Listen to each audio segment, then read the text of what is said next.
जी, इस कार्यक्रम के आयोजक भाई विनोद राव जी, विनोद मौर्य जी और उनकी समस्त टीम बहुत बहुत धन्यवाद के काबिल है कि जिन्होंने पिछड़े समाज से होने के बावजूद बाबा साहब की जयंती का आयोजन यहाँ पर किया हुआ है।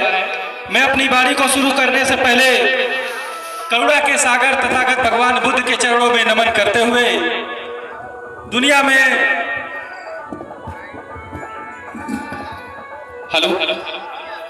पूरे भारत में मानवता, स्वतंत्रता और समानता की बात करने वाले बाबा साहेब डॉक्टर भीमराव अंबेडकर जी की जयंती के उपलक्ष्य में यहाँ पर उपस्थित आप सभी माताओं एवं बहनों, जैसा कि आप सभी जानते हैं कि भाई विनोद मौर्य जी के माध्यम से यहाँ पे बाबा साहब की जयंती का आयोजन हो रहा है। साथियों, हम बाबा साहब की जयंती मना क्यों रहे हैं? क्या ये नाच गाना सुनने के लिए या मनोरंजन के लिए? साथियों, बाबा साहब की जयंती मनाना बहुत ही जरूरी है और ऐसे आयोजनों में जो हमारे साथी कलाकार हैं भाई रामराज मौर्य जी और खुशबू निषाद जी, जो कि बहुत ही अच्छा बाबा साहब के मिशन के बारे में बताने का काम कर रहे हैं। ऐसे आयोजन हर जयंती के कार्यक्रम में होना चाहिए। लेकिन साथियों, जब जयंती का कार्यक्रम हम मनाते हैं तो उन कार्यक्रमों में जो हमारे वक्ता होते हैं, जो हमारे आयोजक होते हैं, आप सब विशेष रूप से ध्यान दें कि बाबा साहब के जो विचार हैं वो विचार जन जन तक पहुंचे और जो वक्ता खासतौर से रहे वो बाबा साहब के विचारों का भारत बनाने पे विशेष जोर दे। आज आप लोग यहाँ पर पहुंचे हैं, बाबा साहब के बारे में मुझे लगता है सभी लोग कुछ ना कुछ पढ़े होंगे। आप सभी लोग जानते हैं बाबा साहब के बारे में कि कौन थे? एक हाथ उठा और कोई नहीं जान रहा है। साथियों, 14 अप्रैल 1891 में परम पूज्य बाबा साहब डॉक्टर भीमराव अंबेडकर जी का जन्म मध्य प्रदेश के महू छावनी में हुआ था। महू छावनी इसलिए था कि उस समय अंग्रेजों का शासन था और जहां पर मिलिट्री कैंप होता है उसे छावनी बोला जाता है। तो बाबा साहब के जो पिताजी थे वो मिलिट्री में सूबेदार थे।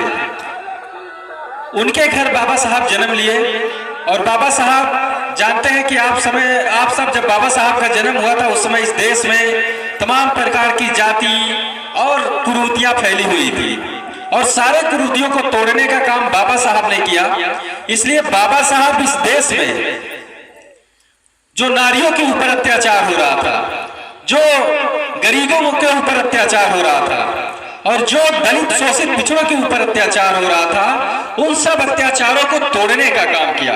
और बाबा साहब ने तोड़ा कैसे? बाबा साहब ने उसको इस देश में संविधान की रचना करके तोड़ा। लेकिन मेरे साथियों, आपको पता होगा देश को आजाद हुए आज 75 साल से ज्यादा हो गए, लेकिन क्या बाबा साहब का संविधान इस देश में पूर्ण रूप से लागू हुआ? बाबा साहब का संविधान कहता है कि इस देश में सभी रहने वाले एक समान हैं, लेकिन क्या आज इस देश में एक समान लोग हैं? आज भी लोग जातियों में बटे हुए हैं, आज भी लोग ऊंच नीच की खाई में बटे हुए हैं, आज भी लोग सामाजिक रूप से एक दूसरे को नीचा दिखाने का काम करते हैं, आज भी लोग देखिए आर्थिक रूप से ऊंच नीच है और राजनीतिक रूप से एक समाज का तो निश्चित तौर पे पतन किया जा रहा है। साथियों, बाबा साहब इस देश में शिक्षा में सुधार लाना चाहते थे। एक ऐसी शिक्षा प्रणाली लाना चाहते थे कि गरीब का भी बेटा वही पढ़ाई पढ़े और अमीर का बेटा भी वही पढ़ाई पढ़े। लेकिन क्या ऐसा है? ऐसा नहीं है। अमीर का बेटा आपके महंगे से महंगे प्राइवेट स्कूल में पढ़ता है और आपका बेटा गांव के प्राइमरी स्कूल में जाता है जहां पर मास्टर साहब एक रहते हैं या तो फिर रहते ही नहीं है और पढ़ाई के नाम पे जीरो है। बोलिए, आपका बेटा कैसे आगे बढ़ेगा? जब वो शिक्षित ही नहीं होगा तो बाबा साहब का सपना कैसे पूरा होगा? बाबा साहब ने कहा था ना कि शिक्षित बनो, संगठित रहो, संघर्ष करो। लेकिन शिक्षा तो खत्म हो गया, आपके साथ अत्याचार हो रहा है, लेकिन आप समझ नहीं पा रहे हैं। आप सोचते हैं कि पंडित जी अब जाते हैं हमारे दरवाजे से तो हम कटिया पर से उठते नहीं हैं, तो हम लोग एक बराबर हो गए हैं। क्या ऐसा हो पाया है? बाबा साहब ने जो लड़ाई शुरू की थी वो लड़ाई था शिक्षा, स्वास्थ्य, रोजगार, सामाजिक बराबरी, आर्थिक बराबरी और राजनीतिक बराबरी।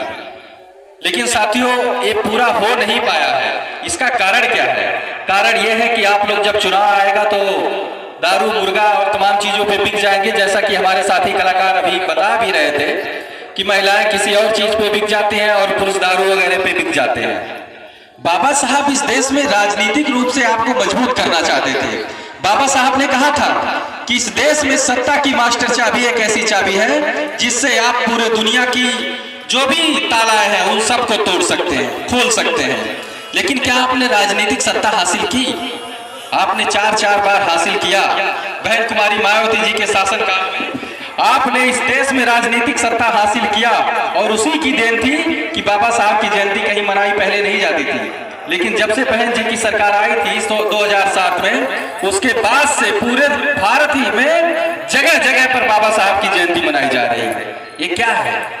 ये बाबा साहब को मिशन को आगे बढ़ाने का काम बहुजन समाज पार्टी और मांडवा साहब कांसीराम ने किया और उसको जमीन पे उतारने का काम बहन कुमारी मायावती जी ने किया। आप लखनऊ जाइए, देखिए कितना भव्य पार्क बाबा साहब के नाम पर बना हुआ है। आप फरंदा जाइए, बहन कुमारी मायावती जी ने अनावरण किया है। वो जो भव्य बीच में मूर्ति बनी हुई है वो बहन कुमारी मायावती जी की लगवाई हुई है। लेकिन आज बसपा का सरकार नहीं है, आप कमजोर हो गए हो, आप सत्ता से दूर हो। देखिए जगह जगह अत्याचार हो रहे हैं, हमारी बहन बेटियों के साथ बलात्कार हो रहे हैं, हमारे समाज के लोगों के साथ उत्पीड़न हो रहे हैं। थाने पे जाइए, आपका कोई सुनवाई नहीं होगा। कोई भी आएगा, 2 डंडा मार के चला जाता है और आप सुलह समझौता करके घर पे बैठ जा रहे हो। ऐसा क्यों है? क्योंकि आप राजनीतिक रूप से गुलाम हो गए हो, दूसरों की गुलामी कर रहे हो, अपना सत्ता नहीं ला रहे हो। मान्यवर साहब ने कहा था कि इस देश में मुट्ठी भर मुगलों ने राज किया, इस देश में 15% सवर्णों ने राज किया, इस देश में अंग्रेजों ने राज किया। लेकिन आज देश आजाद हो गया है। आप देखिए इन लोगों के साथ अत्याचार नहीं होता है, इनकी बहन बेटियों के साथ बलात्कार नहीं होता है, लेकिन आप लोगों के साथ होता है। ऐसा क्यों है? क्योंकि इस देश में जो हुक्मरान होते हैं उनके लोगों के साथ अत्याचार नहीं होता है और आप लोग हुक्मरान नहीं बन रहे हो।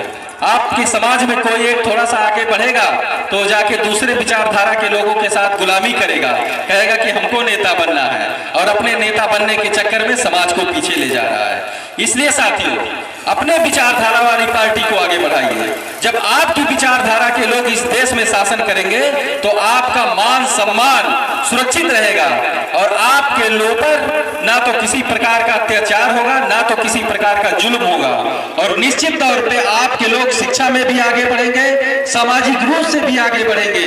और इतना ही नहीं, अगर आप राजनीतिक रूप से आगे रहेंगे तो आने वाली पीढ़ी आपको हुक्मरान कह के पुकारेगी और जब आप हुक्मरान रहोगे तो निश्चित तौर पे जो लोग आपको नीचा समझ रहे हैं, जो लोग आपको दबा कुचला समझ रहे हैं, वो लोग आपके सामने आकर जी हुजूरी का काम करेंगे।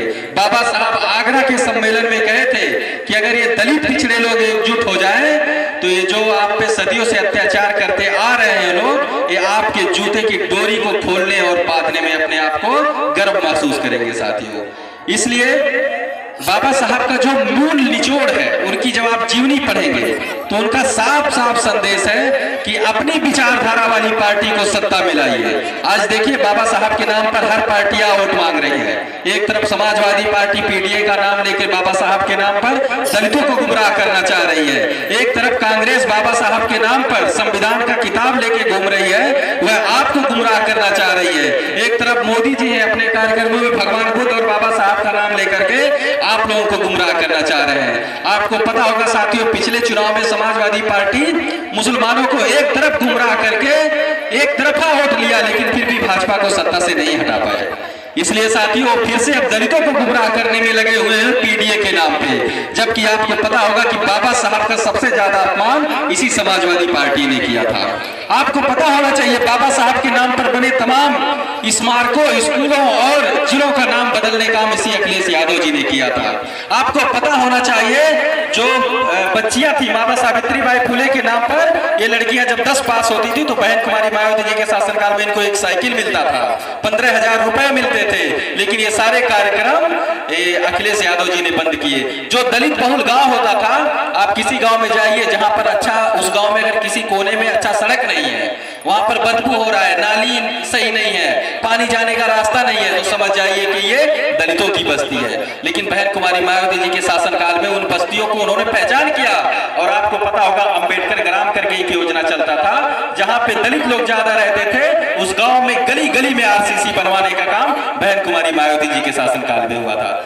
ये सब काम बाबा साहब के विचारों को आगे बढ़ाने का काम बहन कुमारी मायावती जी ने किया था। इसलिए साथियों, लोग तमाम प्रकार से आके आपको गुमराह करेंगे कि आपके विचारधारा वाली पार्टी, मान्यवर साहब की पार्टी, बहन कुमारी मायावती की पार्टी तो चुनाव लड़ती ही नहीं है, चुनाव में दिखती ही नहीं है। ये सब बेवकूफ बनाने का एक जरिया है, आपको बेवकूफ बनाने का एक जरिया है, ताकि आप में ये भावना पैदा कर दिया जाए कि आप लोग राजनीतिक रूप से निष्क्रिय हो।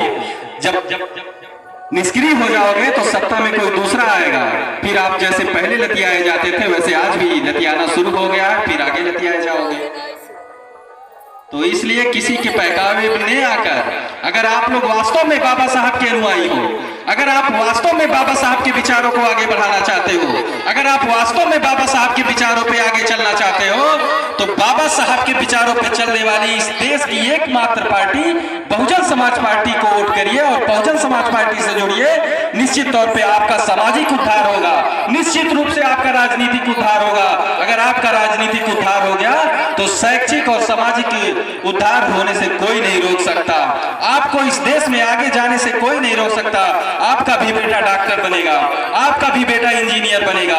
ये बहन कुमारी मायावती जी ने अपने 4 बार के शासनकाल में करके दिखाया है। और आने वाले शासनकाल में अगर आप लोगों ने उन्हें सत्ता में लाया तो मैं ये गारंटी के साथ कहता हूं, जो हमारे छोटे छोटे बच्चे बैठे हुए हैं, इन लोगों के लिए शिक्षा को लेकर ऐसे कार्यक्रम आने वाले हैं कि इस देश में अमीरों का भी लड़का आपके बच्चे के साथ पढ़ेगा और आपका भी बच्चा, जो अमीरों के बच्चे पढ़ाई पढ़ते हैं, वो पढ़ाई आपका एक गरीब का भी बच्चा पढ़ेगा। ऐसा नियम बहन कुमारी मायावती जी लाने वाली है। इस देश में एक देश और एक एजुकेशन सिस्टम लागू करने वाली है अगर वो सत्ता में आती है। तो साथियों, आप लोगों से विनम्र अनुरोध है कि बाबा साहब को पढ़िए, उनको विचारों को पढ़िए और इनको विचारों को आगे बढ़ाने वाली पार्टी को वोट करिए। बाकी लोग दुनिया भर का आएंगे, बाबा साहब और बहन कुमारी मायावती जी को निष्क्रिय बता करके आपका वोट लेने का काम करेंगे।